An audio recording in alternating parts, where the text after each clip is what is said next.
चित्रकूट अम्बेडकर जयंती आयोजन समिति द्वारा संकल्प दिवस के रूप में मनाई गई डॉक्टर भीमराव अम्बेडकर की जयंती पटेल तिराहे से धुस मैदान तक निकाली गई शोभा यात्रा। चित्रकूट गत वर्षों की भांति इस वर्ष भी डॉक्टर भीमराव अम्बेडकर जयंती आयोजन समिति द्वारा बड़े ही हर्षोल्लास व संकल्प दिवस के रूप में मनाई गई है।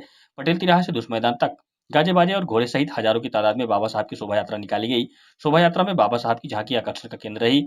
वहीं शहर कोतवाल उपेंद्र प्रताप सिंह और यातायात प्रभारी शैलेंद्र सिंह भी भारी पुलिस बल के साथ ट्रैफिक व्यवस्था को संभालने में लगे रहे। साथ ही मतलब जिस अम्बेडकर ने हमारे लिए, हमारे समाज के लिए एक तरह से अपनी चार संतानों की आहुति दी और अपना जीवन पूरी तरह से समर्पित किया, अपनी पत्नी की आहुति दे दी, कभी मुड़ करके नहीं देखा अपने घर की तरफ। ऐसे महापुरुष जिसने 1931, 1932, 1930, 1931, 1932 ईस्वी में तीनों में प्रथम गौड़ में सम्मेलन, द्वितीय गौड़ में सम्मेलन, तृतीय गौड़ में सम्मेलन, जिसमें प्रथम गौड़ में द्वितीय गौड़ में सम्मेलन जिसमें महात्मा गांधी ने अपना जो है भागीदारी निभाई थी। हमारे भारत देश के वही ऐसे महापुरुष थे कि दलितों, पिछड़ों, शोषितों, वंचितों, असहायों, यहाँ तक कि उपेक्षित लोगों के लिए अगुवाई की थी। उन्होंने संघर्ष किया था। गौड़ में सम्मेलनों में हमारे लिए अधिकार उनके उद्धार के लिए काम कर रहे थे। देश में 22% दुनिया में किसी की इतनी बड़ी जनसंख्या नहीं है, लेकिन आज वह समाज राजनीतिक सत्ता में न होने के कारण वह अपनी बहन बेटियों की सुरक्षा नहीं कर पा रहा। आज भी जनपद चित्रकूट में देखो, कभी किसी की बहन को ले उठा ले लिया जाता है, कभी किसी की बहन के साथ दरिंदगी कर दिया जाता है। लेकिन मैं गर्व से कह रहा हूँ और मैं कह रहा हूँ, हो सकता है तुम जाने के बाद मुझे गालियां दो, लेकिन ये सच्चाई है। यहाँ खाने की व्यवस्था थी, इसलिए यहाँ ज्यादा भीड़ आ गई। हम लोग कार्यक्रम लगाते हैं, ज्यादा भीड़ वहाँ नहीं आती, क्योंकि खाने वाला समाज, कांसीराम कहते थे, एक पत्रकार ने कांसीराम साहब से पूछा कि तुम्हारा समाज तो खाने वाला समाज है, तुम कैसे समाज का नेतृत्व करोगे? तो कांसीराम साहब ने कहा कि मैं मांगने वाला नहीं, खाने वाला नहीं, देने वाला समाज बनाना चाहता हूँ, देने वाला समाज बनाना चाहता हूँ। अरे मेरे नौजवान साथियों, माताएं, बहनों, पिता, बुजुर्गों, क्या ये देने वाला समाज बना? ये प्रश्न है, ये मुख्य बात है आज की चर्चा करने का। क्या देने वाला समाज बना? आज भी ये खाने वाला समाज है, आज भी ये मांगने वाला समाज है। अगर इस समाज की तरक्की चाहते हो, अगर इस समाज को भला चाहते हो, इस समाज को चाहते हो कि ये गर्व से जिए, सीना तान के, चौड़ी छाती करके अगर समाज में चले, इसे घर से निकलना पड़ेगा। और आज मैं फिर वही बात कर रहा हूँ, यहाँ खाने की व्यवस्था थी, इसीलिए यहाँ 2-3 हजार लगभग लोग आए, लेकिन अन्य भी लोग नहीं आते।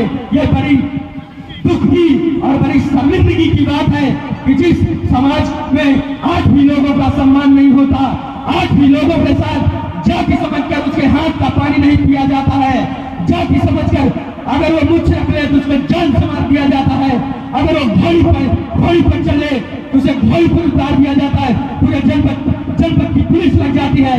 ऐसा समाज आज भी जिस समाज के साथ ऐसा हो रहा हो, उसके लिए बहुत बड़ा प्रश्न है, उसके लिए बहुत बड़ा सोचने मनन करने की आवश्यकता है कि आखिर ये समाज कहाँ जा रहा है। हम पैंट शर्ट तो पहन लिए, जैकेट भी पहन लिए, चश्मा भी लगा लिए, टोपी भी लगा लिए, लेकिन जिस मान सम्मान सम्मान की बहुजन महापुरुषों की लड़ाई थी, आज तक हम उस मान सम्मान को नहीं पा सके।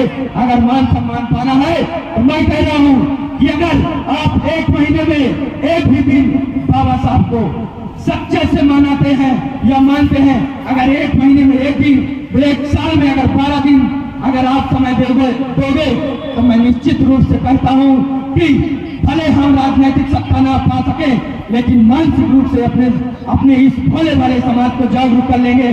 जब मानसिक रूप से इस भोला भाला समाज जागरूक हो जाएगा तो फिर उसे किसी की अंगली पकड़ने की आवश्यकता नहीं होगी। जब वो खुद मानसिक रूप से तैयार हो जाएगा तो यह समाज खुद अपने हाथों पर चलने लगेगा। समय बहुत कम है, दर्द बहुत है, दुख बहुत है, लेकिन वक्ता बहुत है, इसलिए मैं ज्यादा अपनी बात नहीं कहना चाहता। एक बार फिर वही बात कहना चाहता हूँ कि आज भी लोग गायों को नवहा देते हैं, भैंसों को नवहा देते हैं, भैंसों को चारा डाल देते हैं, उसको थपथपा देते हैं, कुत्तों को एसी में बैठाते हैं, उसको वीआईपी खाना खिलाते हैं। लेकिन ये जो समाज यहाँ बैठा है उसको एक ऐसी नजर से देखते हैं कि उन जानवरों से बेहद ये समाज को नजर से देखते हैं। तो आप इस बात को समझ लीजिए कि जिस समाज की हैसियत जानवरों से बदतर हो वह समाज अभी जागरूक नहीं हुआ है, वह समाज अभी आगे नहीं बढ़ा है। अगर आगे बढ़ना है, आगे बढ़ाना है, जागरूक करना है, उसको मान सम्मान स्वाभिमान दिलाना है, तो हमें एक एक लोगों को आगे निकलना पड़ेगा और इस मिशन के लिए काम करना पड़ेगा। क्योंकि बाबा साहब भीमराव अम्बेडकर कहते थे कि अन्याय को सहते सहते हुए अगर आपकी मौत हो जाती है, अन्याय को सहते हुए अगर आपकी मौत हो जाती है तो आने वाली पीढ़ियां गुलाम पैदा होंगी। अगर अन्याय के खिलाफ आप अपनी आवाज बुलंद करोगे तो आने वाली पीढ़ियां उसका बदला लेंगी, उसका बदला लेंगी। तो मैं इस मंच के माध्यम से बता दूं कि अब उस पीढ़ी को तैयार करे कि जिस व्यवस्था परिवर्तन की, जिस आर्थिक आंदोलन की, जिस सामाजिक परिवर्तन की हमारे महापुरुष बात करते थे, उसमें आपको आगे आना पड़ेगा और सामाजिक व्यवस्था के साथ आर्थिक व्यवस्था की भी हमें लड़ाई लड़नी पड़ेगी।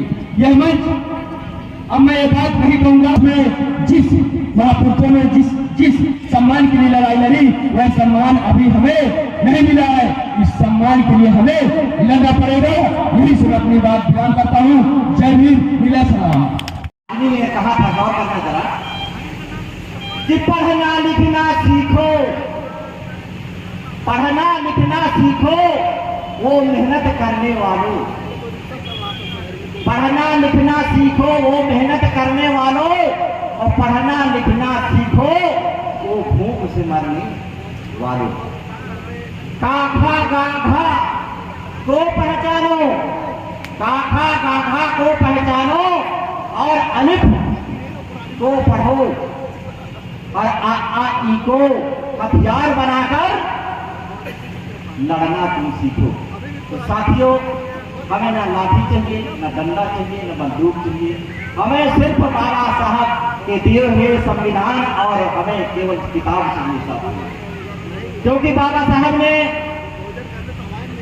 30 वर्ष की आयु में, साथियों जरा ध्यान देने का कष्ट करेंगे, 30 वर्ष की आयु में उन्होंने, उनके कमरे में देखा गया साथियों 8000 किताबें थी और 64 वर्ष वायु में 35,000 किताबें थी उनके कमरे में और 30,000 किताबें उन्होंने अपने हैंड राइटिंग से लिखा था।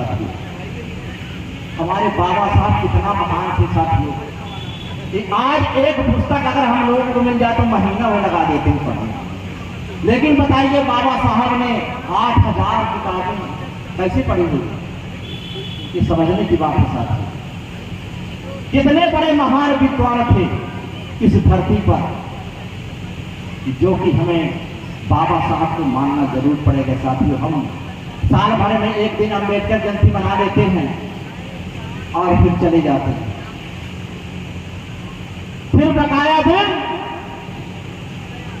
उनको नमन करते हैं कि जो हम लोगों को हनन करते हैं, परेशान करते हैं साथियों। तो हमारा ये कहना यही है कि अम्बेडकर जयंती मनाना अच्छी बात है, मनाना चाहिए। आज पूरे देश में, हर गांव में, हर शहर में मनाई जा रही है साथियों, लेकिन हमें उसको अमल करना पड़ेगा। बाकी हमारे बहुत से साथी, दोस्तों सब्सक्राइब कीजिए हमारे चैनल को और बेल आइकन दबाइए लेटेस्ट वीडियो सबसे पहले देखने के लिए।